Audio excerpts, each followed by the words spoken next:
하나님 말씀 함께 있습니다. 출애굽기 4장 10절에서 17절 말씀을 다 같이 구약성경 86면에 있습니다. 함께 겸손하게 합독하겠습니다. 함께 합니다. 모세가 여호와께 아뢰되 오 주여, 나는 본래 말을 잘하지 못하는 자니이다. 주께서 주의 종에게 명령하신 후에도 역시 그러하니 나는 입이 뻣뻣하고 혀가 둔한 자니이다. 여호와께서 그에게 이르시되 누가 사람의 입을 지었느냐? 누가 말 못하는 자나 못 듣는 자나 눈 밝은 자나 맹인이 되게 하였느냐? 나 여호와가 아니냐? 이제 가라. 내가 내 입과 함께 있어서 할 말을 가르치리라. 모세가 이르되 오 주여, 보낼 만한 자를 보내소서. 여호와께서 모세를 향하여 노하여 이르시되 레위 사람 내 형 아론이 있지 아니하냐? 그가 말 잘하는 것을 내가 아노라. 그가 너를 만나러 나오나니 그가 너를 볼 때에 그의 마음에 기쁨이 있을 것이라. 너는 그에게 말하고 그의 입에 할 말을 주라. 내가 내 입과 그의 입에 함께 있어서 너희들이 행할 일을 가르치리라. 그가 너를 대신하여 백성에게 말할 것이니 그는 내 입을 대신할 것이요 너는 그에게 하나님같이 되리라.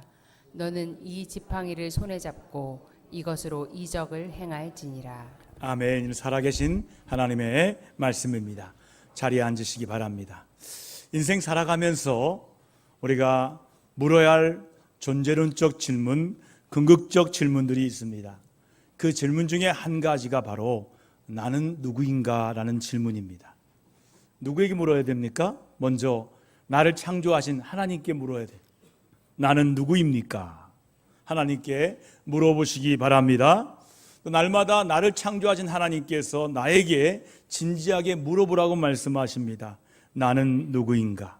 한번 해볼까요? 나는 누구인가? 여러분, 사람은 두 개의 얼굴이 있습니다. 하나는 겉으로 보이는 외형적 얼굴이고 하나는 마음의 얼굴입니다.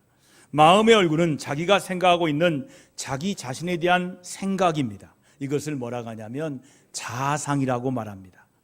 자기 마음의 자아상이 바로 자기 인생에 큰 영향을 끼칩니다. 그런데 보통 사람들, 세상 사람들은 자기 얼굴을 싫어하듯이 자기 자아상을 싫어합니다. 다시 말씀드리면 성격이나 가문이나 환경, 성장 배경, 학력 이런 모든 것을 싫어하는 부정적인 자아상을 가지고 있습니다. 여러분, 나를 가장 싫어하는 사람이 누구일까요? 남이 아닌 바로 나 자신입니다. 세상 사람들은 모두 자기를 싫어합니다. 가장 좋아해야 할 자기 자신을 자기가 싫어합니다. 그러므로 여기서부터 인생이 꼬입니다. 그리고 모든 문제가 발생합니다. 남들이 자신을 무시하고 천대하면 분노하고 크게 화를 냅니다. 그러면서 사실은 자기가 자기를 더 무시하고 자기를 경멸하는 경우가 많습니다. 그런데 그것에 대해서는 화를 크게 내지 않습니다. 오늘 교인 중에도 하나님 자녀로 말하면서도 열등감에 꼭꼭 묶여 있는 분들이 종종 있습니다. 있을 수 있습니다. 그래서 자기 자신을 무가치하게 인정하고 자기 자신을 멸시합니다. 이것은 사탄이 마음에 심어놓은 무서운 악의 뿌리입니다. 이것을 낮은 자존감이라고 말합니다. 다른 말로 말하면 열등감입니다. 이 잘못된 열등감 때문에 인생이 불행하게 됩니다. 그런데 이 열등감은 누구에게나 다 있습니다. 저도 있어요. 하나님의 훌륭한 종에게도 열등감이 있습니다. 그 대표적인 사람이 오늘의 말씀에 나오는 모세였습니다. 모세는 태어날 때부터 외모가 준수하였고 아름다웠습니다. 모세는 성장 배경이 훌륭한 환경이었습니다. 당시에 최고의 교육을 애굽 바로의 궁중에서 받았습니다. 그래서 전혀 열등감을 가질 이유가 없었습니다. 그럼에도 불구하고 모세의 마음속에는 강한 열등감이 자리 잡고 있었습니다. 오늘 주신 본문 10절에 보시면 모세는 하나님의 부르심을 받았어요. 떨기나무에서 하나님께서 모세야, 그래서 하나님이 부르심을 받아요. 그때 그는 열등감 때문에 하나님의 뜻을 거역하고 불순종의 말을 이렇게 합니다. 같이 한번 읽어볼까요? 10절 함께 합니다. 모세가 여호와께 아뢰되 오 주여 나는 본래 말을 잘하지 못하는 자니이다. 주께서 주의 종에게 명령하신 후에도 역시 그러하니 나는 입이 뻣뻣하고 혀가 둔한 자니이다. 현대인의 성경으로 이렇게 말하게 다 있습니다. 모세가 여호와께 아뢰되 오 주여 나는 본래 말을 잘하지 못하는 자입니다. 주께서 주의 종에게 명령하신 후에도 역시 그러합니다. 나는 입이 뻣뻣하고 혀가 둔한 자입니다 라고 자기의 열등감을 표현합니다. 자기는 말을 잘하지 못하는 열등감에 사로잡히고 있었습니다. 모세는 그 열등감 때문에 모든 일에 두려움을 갖게 됩니다. 그 열등감은 실패할지도 모른다는 두려움을 갖게 했습니다. 모세는 실패할 때마다 받을 조롱이 두려웠습니다. 그리고 무엇보다도 이스라엘 백성의 자기가 전하는 하나님의 말씀을 듣지 않고 믿지 않을까 봐 두려워합니다. 그래서 모세가 열등감에 사로잡혀 하나님의 일을 못한다고 할 때 하나님께서 노를 바라십니다. 여러분, 우리가 죄를 지었을 때 하나님께서 노하시는 것이 아닙니다. 그때만 노하시는 것이 아니에요. 하나님께서 우리를 향하신 기대를 우리 스스로 못한다고 포기할 때 하나님께서 노하신다는 거예요. 열등감은요, 하나님을 거역하는 무서운 악이기 때문이에요. 열등감이란 무엇일까 한번 찾아보세요. 사전에 이렇게 써 있습니다. 용모나 능력 등에서 남보다 못하다는 자기 느낌이라고 정리할 수 있어요. 열등감은 언제 생깁니까? 비교할 때 생겨요. 비교 당할 때 생겨요. 야, 내가 보니까 내가 저 사람보다 못해. 그 느낌, 그게 바로 열등감이라는 거예요. 열등감은 자기 자신을 너무 무시하고 낮추는 잘못된 고정관념이에요. 여러분, 모세의 이 열등감이 어디서 왔을까요? 여러 가지 이유가 있습니다. 가장 큰 이유는 그의 첫 번째 실패 때문이었어요. 모세는 자기 동족과 있는 히브리 백성들을 구해보려고 애굽인 한 사람을 쳐 죽였습니다. 그런데 동족의 반응은 냉담했습니다. 모세는 동족들이 자기와 힘을 합하여 뭉쳐서 애굽과 대적할 것을 생각해 보았습니다. 그러나 오히려 모세를 거절하고 동족이 대적했습니다. 자, 출애굽기 2장 14절에 나와 있습니다. 같이 읽어볼까요? 시작. 그가 이르되 누가 너를 우리 다스리는 자와 재판관으로 삼았느냐? 내가 애굽 사람을 죽인 것처럼 나도 죽이려느냐? 라고 대적했어요. 그래서 모세는 애굽을 도망하여 미디안 광야까지 왔던 거예요. 사람이 싫어요. 특히 동족이 싫어요. 그래서 아무도 없는 미디안 광야까지 홀로 왔던 거예요. 그리고 그 다음부터 모세는 40년 동안 열등감에 묶인 존재가 되어버렸어요. 말하기도 싫어요. 그래서 그는 실어증도 걸린 것 같아요. 그냥 양떼들하고 지내는 거예요. 처음에는 그게 좋았을지도 몰라요. 자연인이다, 그것처럼 혼자 지내는 거예요. 여러분, 이 열등감은 우리에게 나쁜 영향을 끼칩니다. 열등감은 우리 속에 있는 잠재력을 마비시킵니다. 그래서 내게 있는 무한한 가능성을 다 소멸시켜버립니다. 열등감은 우리의 꿈을 파괴합니다. 희망을 꺾어버립니다. 그래서 우리 속에 있는 용기를 상실하게 하고 미래에 대한 비전을 상실하게 합니다. 자기 자신을 쓸모없는 나약한 존재와 패배자로 낙인을 스스로 찍고 인생을 비참하게 만들어 갑니다. 열등감은 인간관계를 해칩니다. 자기가 못났다고 생각하는 사람은 다른 사람을 앞에서 나타나는 것을 매우 싫어합니다. 그리고 다른 사람도 가치 없는 자로 여겨버려요. 그래서 좋은 관계를 만들 수가 없어요. 열등감은 하나님의 사역을 큰 방해를 일으킵니다. 많은 성도가 얼마든지 하나님의 훌륭한 일을 할 수 있습니다. 그런데 뭐라고 뭡니까? 나는 못한다 라고 스스로 포기합니다. 주일학교에 얼마든지 가르칠 수 있는 자격이 있음에도 불구하고 열등감 때문에 포기합니다. 이런 열등감을 가지고 있는 사람들을 보면서 몹시 슬퍼하면서 몹시 노하는 분이 계십니다. 그분이 바로 우리를 만드신 창조주 하나님 아버지이십니다. 그래서 하나님께서 말씀해요. 자, 같이 읽어볼까요? 누가 사람의 입을 지었느냐? 누가 말 못하는 자냐? 못 듣는 자냐? 눈 밝은 자냐? 맹인되게 하였느냐? 나 여호와가 아니냐라고 말씀하십니다. 이 말을 풀어볼까요? 즉 내가 너와 내 얼굴을 만들었는데 내가 자신을 보면서 싫어하는 것은 하나님을 싫어하는 것이다. 내가 너를 이 땅에 태어나게 했는데 너 자신에 대해서 부정하고 싫어하는 것은 하나님께 대한 도전이다 라고 말씀하는 거예요. 저는요, 사람들을 만나면 물어봐요. 목사가 뭘 물어보겠어요? 저는 의외의 질문을 해요. 당신은 당신이 좋아요? 네, 좋아요. 그럼 제가 마음으로 다짐합니다. 저분하고 사귀어야겠다. 참 좋은 사람이다. 그리고 믿음 좋은 사람이다. 네, 제가 경계하는 분이 뭐예요? 전 제가 싫어요.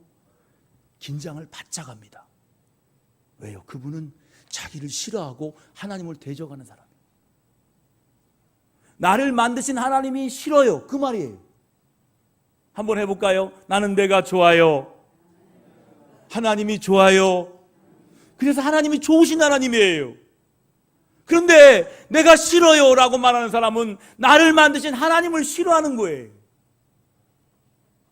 여러분, 나 자신이 하나님의 작품이에요. 나를 좋아하시기 바랍니다. 하나님께 도전하지 마시기 바랍니다.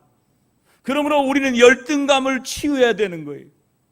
건강하고 바른 자존감을 갖는 것은 참으로 중요해요. 어떤 분은 열등감 치유한다니까 또 우월감 가지려고 그래요. 우월감하고 열등감은 동전의 한 양면이에요. 남들을 무시하고 이게 우월감인데 열등감의 반대면입니다. 어느 때는 굉장히 기가 죽어 있어요. 어느 때는 콱 하고 있어요. 이게 바로 우월감입니다. 여러분, 우월감은 아니에요. 우월감이 아니라 자존감이에요. 한번 따라해 볼까요? 자존감. 여러분, 바른 자존감을 가져야 된다는 거예요. 이게 중요하다는 거예요. 이게 하나님의 뜻이라는 거예요. 나를 행복하게 만들고 자신감이 넘치는 존재로 세우는 것이 하나님의 뜻이라는 거예요. 그러므로 내 속에 뿌리 내린 열등감을 치유해야 돼요. 우월감을 치유해야 돼요. 그러면 어떻게 열등감을 극복하고 치유할 수 있을까요? 오늘 말씀으로 그 길을 만나시기를 바랍니다. 첫 번째는 나를 존귀한 자로 지으신 하나님, 창조주 하나님을 바라봐야 한다는 거예요. 하나님을 바라봐야 된다는 거예요. 교회 오면 저 십자가를 바라보라는 거예요. 저 십자가에 주님이 나 대신 돌아가셨으니까. 여러분, 창조주 하나님을 바라보시기 바랍니다. 여기 우리에게 주신 말씀이 있어요. 자, 11절 말씀 같이 한번 읽어볼까요? 함께 합니다. 시작. 여호와께서 그에게 이르시되 누가 사람의 입을 지었느냐? 누가 말 못하는 자냐? 못 듣는 자냐? 눈 밝은 자냐? 맹인이 되게 하였느냐? 나 여호와가 아니냐? 라고 말씀하고 있어요. 모세는 말이 좀 어눌했어요. 성장 과정에서 주변에 친밀하게 대화를 나눌 친구가 없었기 때문이에요. 여러분, 연속극 좋아해요? 오늘 밤 10시 반에 킹더랜드 마지막 합니다. 킹더랜드의 저자는 기독교인 같아요. 그 남자는 구원이고 여자는 천사랑이에요. 하늘사랑. 이 구원이 큰 기업의 사장 아들이에요. 근데 그에겐 열등감이 있어요. 웃지를 못해요. 웃는 것이 못해요. 그런데 그 웃음을 가리키는 분이 천사랑 여자예요. 직원이에요. 그 여자를 차요. 채여요, 그 여자한테. 어제 끝나는 마지막 편이 뭐였냐면 제가 잠깐 봤어요. 나 당신 떠날래. 여기까지야. 여러분, 자존감 있는 사람들은요, 남들에게 어떤 거절당해도 힘들어하지 않아요. 아마 그 시험 같아요. 여러분, 누구에게 채이면 슬퍼하십니까? 그냥 보내주세요. 할렐루야, 잘 가라. 할렐루야, 잘 가라. 보내주는 거예요. 그리고 하나님 앞에 또 다른 사람 만나는 거지요. 열등감을 취하는 길은 뭐예요? 먼저 하나님을 바라보는 거예요. 여러분, 모세 보세요. 어릴 때 아이가 없는 거예요. 친구가 없어요. 대기업가의 사장들의 아들이 친구가 없잖아요. 그래서 마음을 나눌 만한 친구가 없는 거예요. 그래서 말을 잘 못해요. 어색한 거예요. 얼굴도 어색하고 웃지도 못해요. 자신감이 없는 거예요. 열등감에 시달린 거예요. 모세는 항상 열등하다고 생각하는 자기 자신만 바라보았어요. 그래서 아무것도 할 수 없다는 무능의 덫에 걸려 있었던 거예요. 그것이 가장 큰 원인은 전능하신 창조주 하나님을 바라보지 않았기 때문이에요. 자기만 바라보는 거예요. 자기의 형편만 바라보고, 자기 주위 환경만 바라보고, 자기 가문만 바라보고, 자기 가진 것만 바라보는 거예요. 그러니까 하나님께서 모세를 찾아오신 거예요. 나 좀 봐라. 여러분, 뭐라고 하십니까? 하나님께서 찾아와서, 모세야, 나 좀 봐. 누가 내 입을 창조했니? 누가 너를 창조했니? 너를 창조하는 자를 생각하라. 이렇게 말씀하는 거예요. 여러분, 창조주 하나님께서 이 바라보라는 말씀이에요. 하나님 바라보라. 지금까지는 내가 내 힘으로 모든 것을 하려고 했지만 이제부터는 내가 하려고 하지 말고 나의 말대로 순종하려만 하라. 나의 말대로 하면 된다. 오늘 우리는 나를 왜 이렇게 지으셨습니까? 라고 부정적으로 생각해서는 안 돼요. 한번 해볼까요? 하나님, 저를 여기에 이렇게 태어나게 하심을 감사합니다. 믿음으로 생각해야 되는 거예요. 여러분, 하나님께서 지으신 창조물, 피조물 가운데 하나님의 형상을 닮은 존재가 뭘까요? 누구예요? 우리 사람들이에요. 개가 아니에요. 사람들이에요. 그러므로 우리는 가장 존귀한 하나님의 피조물이에요. 바로 하나님의 형상을 닮았기 때문이에요. 그래서 천사도 부러워하는 존재가 사람입니다. 그런데 사람의 비극은 언제 시작합니까? 사람의 가장 큰 비극은 창조의 주인이신 하나님을 바라보지 않고 사단을 바라보며 사단의 거짓말을 믿었기 때문이에요. 사단은 에덴 동산에서부터 사람들에게 거짓말로 속삭입니다. 그리고 부정적인 생각을 자꾸 심어뒀어. 계속해서 열등감을 심어주고 있는 거예요. 그러므로 자기 스스로를 죄의식 속으로 열등하다라고 생각하며 불행하게 살도록 인도하고 있는 것이 바로 사단의 계략입니다. 그러므로 우리는 사단의 영향력에서 벗어나야 합니다. 그러나 우리는 우리 힘으로는 도저히 사단에게서 벗어날 길이 없어요. 이것이 인간의 불행의 결정적인 원인이에요. 그러므로 이제 우리는 눈을 들어서 나를 창조하신 하나님만을 바라봐야 되는 거예요. 나를 이 땅에 태어나게 하신 하나님께 감사해야 되는 거예요. 하나님께서 나를 위한 선하신 계획이 있습니다. 그것은 나를 위하여 십자가에 달려 죽으시고 3일 만에 부활하신 예수님을 믿는 일입니다. 예수님을 나의 구주로 믿음으로 인하여 우리는 마귀에게서 벗어날 수가 있습니다. 또한 우리는 마귀가 심어놓은 열등감에서 벗어날 수가 있습니다. 그리고 우리는 하나님께서 예수님을 통하여 우리에게 주시는 그 자존감을 나의 자존감으로 받아들여야 되는 거예요. 여러분, 이 길만이 열등감에서 벗어날 수 있는 유일한 구원의 길임을 믿으시기 바랍니다. 즉, 나는 예수님께서 나 대신 죽으실 만큼 존귀한 존재인 것을 깨달아야 되는 거예요. 그리고 받아들이고 믿어야 하는 거예요. 그러면 열등감이 사라집니다. 여러분, 존귀한 자존감으로 충만하게 될 줄 믿습니다. 미국의 어느 화가의 이야기입니다. 길거리에서 스케치를 하는 거예요. 그런데 어떤 꼬맹이가 와서 화가에게 동량을 구합니다. 아저씨, $1 1불만 주세요. 그랬더니 화가가 잠깐만 기다려라. 그리고 나서 그 아이에게 얼굴을 막 스케치해 줍니다. 거지의 얼굴을 스케치한 게 아닙니다. 그 아이의 미래의 얼굴을 스케치한 거예요. 멋진 신사의 얼굴을 그려줬었어요. 그리고 말합니다. 얘야, 이게 누구인지 알겠니? 잘 모르겠는데요. 장차 될 너의 얼굴이란다. 아이는 멋진 신사 화가의 모습으로, 모든 멋진 신사의 모습으로 그려진 자기 얼굴의 그림 보고 너무너무 좋아했어요. 그래서 아저씨, 이 그림 저에게 주세요 라고 말했습니다. 화가는 그 그림과 함께 $1를 그에게 주었어요.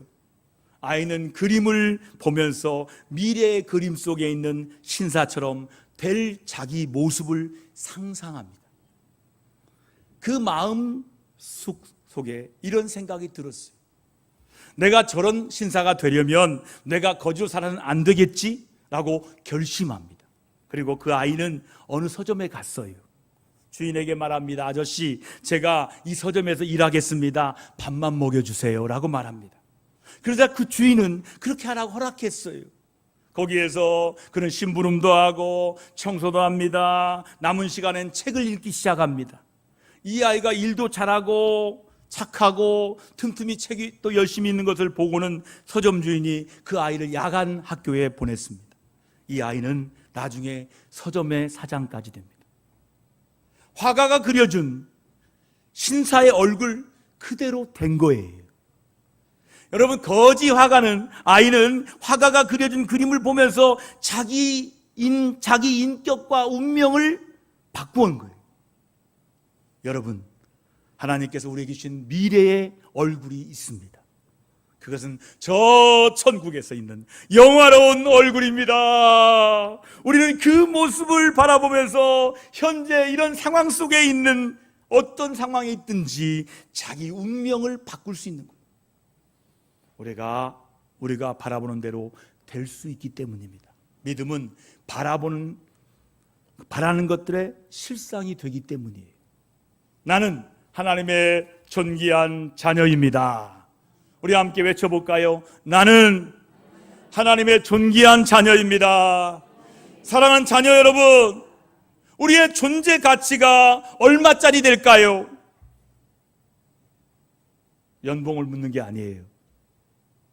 나의 가치가 얼마짜리일까요? 예수님이 십자가에서 대신 죽으시고 살린 예수님짜리 인생입니다. 믿으시면 아멘 합시다. 우주 만물보다 더 귀한 예수님과 같은 귀한 존재입니다. 왜냐하면 하나님의 아들이신 예수님께서 나를 구원하시기 위하여 십자가에 나 대신 달려 죽으셨기 때문입니다. 그러므로 나는 바로 예수님과 똑같은 귀한 존재입니다. 나는 존귀한 하나님의 자녀입니다. 여러분, 나 자신이 이렇게 귀한 존재라는 것을 믿고 감사하시기 바랍니다. 그러면 하나님께서 예수님을 통해서 주시는 자존감으로 충만하게 될 줄 믿습니다. 항상 놀라운 이 자존감으로 충만하시기를 주님의 이름으로 축복합니다. 마지막 두 번째로, 전능하신 하나님께서 나와 함께 하심을 믿어야 되는 거예요. 여러분, 여기 우리에게 준 말씀이 있어요. 본문 12절 말씀 같이 한번 읽어볼까요? 이제 가라, 내가 내 입과 함께 있어 할 말을 가르치리라 말씀합니다. 이 말씀의 의미가 뭘까요? 내 입이 둔하냐? 내가 함께 하겠다. 내가 내 힘으로 일하려고 하지 말고 전능하신 내가 너를 통해 일할 것이다. 너는 믿고 순종하기만 하라 말씀합니다. 하나님의 일은 내가 하는 것이 아닙니다. 하나님의 일은 내가 하는 게 아니에요. 하나님께서 나를 통해서 하나님께서 하시는 거예요. 우리는 하나님을 굳게 믿고 순종하기만 하면 되는 거예요. 애굽의 10가지 재앙을 누가 내렸습니까, 여러분? 모세입니까? 하나님입니까? 하나님이 내리셨잖아요. 모세는 하나님의 말씀을 전하기만 했어요. 그러면 하나님께서 재앙을 내리셨어요. 여러분께 어떤 약점이 있으십니까? 하나님께서 말씀합니다. 내가 너와 함께 하겠다. 그 말씀은 그의 약점을 내가 함께함으로 보완하겠다. 이 말씀이에요. 전능하신 하나님께서 함께 하시면 놀라운 일이 일어납니다. 하나님이 함께 하시면 불가능이 없습니다. 나의 잘난 것 가지고 이 일을 하려고 하면 실패할 수밖에 없어요. 모세는 자기 힘과 자기 배움으로, 자기 능력으로 이스라엘 구원하러 가다가 실패하고 도망자가 되었습니다. 그러나 약점이 많지만 믿고 순종할 때 하나님께서 함께 하심으로 하나님의 권능이 나타나는 거예요. 홍해가 갈라지고 이스라엘을 구원하시고 애굽의 강한 군대를 다 전멸시키셨어요. 여러분, 스스로 잘났다고 하는 사람에게는 하나님께서 함께 하지 않습니다. 하나님께서는 약한 자에게 함께 하시고, 한번 따라해 봅시다. 하나님, 나는 약합니다. 함께 해주세요. 그게 함께하는 기회예요. 하나님께서는 병든 자에게 손을 대시지 건강한 자에게 손을 대지 않습니다. 병든 곳에 손을 대야 하나님의 능력이 나타나는 거예요. 역대하 16장 12절에 보면 유대의 왕 중에 41년 동안 유대를 통치한 왕이 나옵니다. 그의 왕의 이름이 아사 왕이에요. 그가 자기 힘을 의지하고 통치하다가 발에 병이 들어요. 그때 하나님을 바라보고 하나님께 고침받아야 되는데 의원들만 찾아가는 거예요. 병들어서 죽는데 발에 종기 때문에 죽어요. 별거 아니에요. 그런데 결국 죽어요. 하나님 의지하지 않고 하나님 바라보지 않으면 죽을 수밖에 없는 인생이고 약한 인생이에요. 여러분, 사도 바울은 이렇게 고백하잖아요. 자, 고린도후서 12장 9절 10절 고백을 같이 고백합니다. 함께 고백합니다. 함께 합니다. 나에게 이르시기를 내 은혜가 내게 족하도다. 이는 내 능력이 약한 데서 온전하여짐이라 하신지라. 그러므로 도리어 크게 기뻐함으로 나의 여러 약한 것들에 대하여 자랑하리니 이는 그리스도의 능력이 내게 머물게 하려 함이라. 그러므로 내가 그리스도를 위하여 약한 것들과 능욕과 궁핍과 박해와 곤고를 기뻐하노니 이는 내가 약한 그때 강함이라. 큰 소리 해봅시다. 이는 내가 약할 때 그때 강함이라. 할렐루야. 내가 약할 때 하나님이 그때 강한다 말씀을. 내가 약할 때 하나님의 은혜가 강하게 임하게 된다는 말씀이에요. 나는 할 수 없다고 하나님을 의지할 때 하나님의 권능이 나타나는 거예요. 그러므로 우리는 마음에 열등하다고 느낄 때마다 이 열등감 때문에, 열등한 것 때문에 하나님의 은혜를 많이 받겠구나라고 긍정적으로 생각해야 되는 거예요. 여러분, 어떤 약점이 있습니까? 공부를 많이 못하셨습니까? 성경을 읽으시기 바랍니다. 그러면 지혜가 열립니다. 얼굴이 좀 마음에 안 드십니까? 웃으시기 바랍니다. 잘생기고 안 웃는 얼굴보다 환하게 웃는 얼굴이 굉장히 매력이 있어요. 잘생기는데 웃질 않아요. 그러면 무서워요. 근데 좀 못생겼어요. 근데 활짝 웃어요. 그러면 굉장히 매력이 있어요. 여러분, 좋은 옷을 못 입었습니까? 친절의 옷을 입으시기 바랍니다. 재능이 없어 교회 봉사를 못합니까? 기도하시기 바랍니다. 입이 둔하여서 전도를 못하십니까? 전도지를 나누어 주시기 바랍니다. 여러분, 우리는 하나님께서 함께 하심으로 얼마든지 우리 인생을 바꾸어 놓을 수가 있어요. 자, 오래전에 서울의 어느 교회 이야기입니다. 시골에서 이사온 여자 집사님이 있었어요. 그의 학력은 초등학교만 졸업했어요. 강남 반포동에 와서 교인들을 보니까 모두 다 학력이 높아서 열등감이 생겼어요. 그래서 하나님 앞에 기도합니다. 어느 날 약한 자를 들어서 강한 자를 부끄럽게 한다는 말씀으로 감동을 주셨어요. 그리고 하나님께서 내가 너와 함께 하리라는 확신을 주셨어요. 그래서 구역장을 맡았어요. 열심히 기도하고 구역 예배를 인도합니다. 그때 대학 나온 구역시들이 모두 다 은혜를 받습니다. 나중에는 전문대 강사가 구역 식구가 되었어요. 교수도 구역 식구가 되었어요.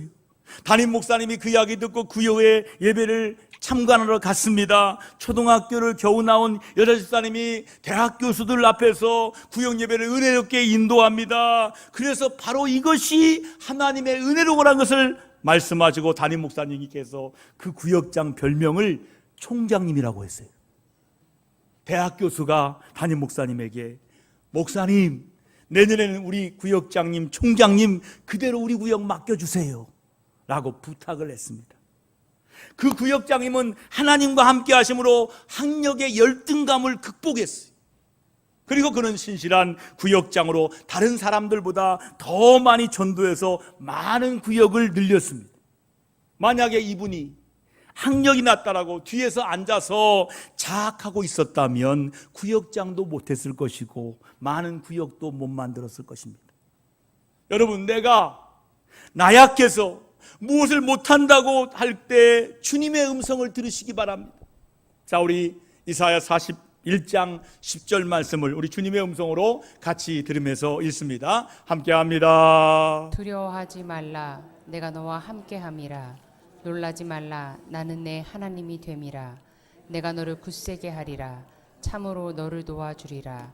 참으로 나의 의로운 손으로 너를 붙들리라.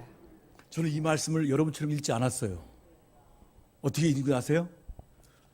두려워하지 말라. 내가 너와 함께함이라 하면서 눈물 흘리면서 읽었어요. 하나님의 음성으로 들려왔기 때문에 그렇게 눈물이 나는 거예요. 두려워하지 말라. 놀라지 말라. 나는 너의 하나님이 됨이니라. 하나님의 능력을 의지하며 할 수 있다라는 긍정적인 자상을 가지시기를 주님의 이름으로 축원합니다. 이때 열등감을 치유하고 승리할 수 있게 됩니다. 항상 긍정적인 자존감을 충만하여 무엇이든지 주 안에서 할 수 있다는 자신감이 넘치기를 축복합니다. 이렇게 열등감을 치유받고 하나님께 순종하면 어떤 결과가 나타나는지 말씀을 보면 이렇습니다. 존귀한 사람이 되게 하십니다. 자, 16절 마지막 같이 읽어볼까요? 시작. 너는 그에게 하나님같이 되리라. 이렇게 말씀합니다. 하나님같이 존귀한 사람이 되게 해주신다는 약속의 말씀입니다. 결국 믿고 순종한 모세는 모든 사람 앞에서 하나님 같은 존재로 우뚝 하나님께서 세워주십니다. 그렇게 인도하신 것입니다. 모든 사람이 존경하는 사람이 되었습니다. 지금은 하늘나라에 가신 양정신은 어릴 때 맹인이 되었어요. 아무것도 쓸모가 없다고, 아무 때 쓸모없다고 집안 식구들에게 구박을 많이 받았습니다. 때로는 집에서 쫓겨나 추운 겨울날에 남의 집 처마 밑에 굴뚝을 안고 자기도 하였습니다. 어떤 날은 강아지를 안고 자기도 했습니다. 얼마나 마음이 아팠을까요? 그가 그저 가련하게 죽을 날만 기다렸습니다. 그런데 어느 날이었어요. 한 신실한 여자 전사님이 집을 방문합니다. 전사님께서 시편 27편 10절 말씀을 읽어줍니다. 양정신은 내 부모는 나를 버렸으나 여호와는 나를 영접하시리다. 간곡한 위로의 말씀을 들었어요. 그리고 양정신을 위한 간절한 기도에 용기를 얻었습니다. 그래서 양정신은 하나님 앞에 기도합니다. 주여, 저를 다 쓸모없다라고 말하는데 주여, 내가 어떻게 해야 됩니까? 주님의 음성이 들려옵니다. 딸아, 내가 눈은 뜰 수 없지만, 쓸 수 없지만 귀는 쓸 수 있지 않느냐? 입은 쓸 수 있지 않느냐? 머리는 쓸 수 있지 않느냐? 손은 쓸 수 있지 않느냐? 하나님의 생생한 음성을 들었습니다. 그때 어린 딸은 이렇게 기도합니다. 오 주여, 귀로 하나님의 음성을 듣겠나이다. 입으로 하나님을 찬양하겠나이다. 손으로 하나님 일을 하겠습니다. 머리로 하나님을 생각하겠습니다. 결국 그는 모든 열등감을 극복하고 훌륭한 교수님, 훌륭한 목사님이 되었어요. 인천에 가면 3.1교회를 이분이 개척하셨어요. 훌륭한 교육학자가 되어 교수까지 됩니다. 인터넷 검색해보세요. 양정신. 한국인 맹아로서 기적을 만들었어요.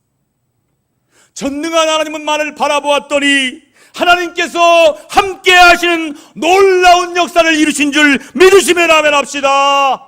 할렐루야. 나는 할 수 없습니다. 그러나 하나님께서 함께 하시면 하나님의 뜻 안에서 모든 것을 할 수 있습니다. 사랑하시는 성도 여러분, 사탄은 우리에게 늘 열등감을 심어주려고 호시탐탐 기회를 엿보고 있습니다. 그러므로 나는 열등하다는 생각이 날 때마다 먼저 나를 존귀한 존재로 지으신 창조주 하나님을 먼저 바라보시기를 바랍니다. 그리고 전능하신 하나님께서 나와 함께 하심을 믿으시길 바랍니다. 그러므로 모든 열등감을 항상 극복하시고 치유받으시기를 바랍니다. 그러므로 한번 주어진 인생의 기회를 날마다 승리하시고 하나님께 감사드리며 그에게 영광, 하나님께 반사시켜드리시기를 주의 이름으로 축복합니다.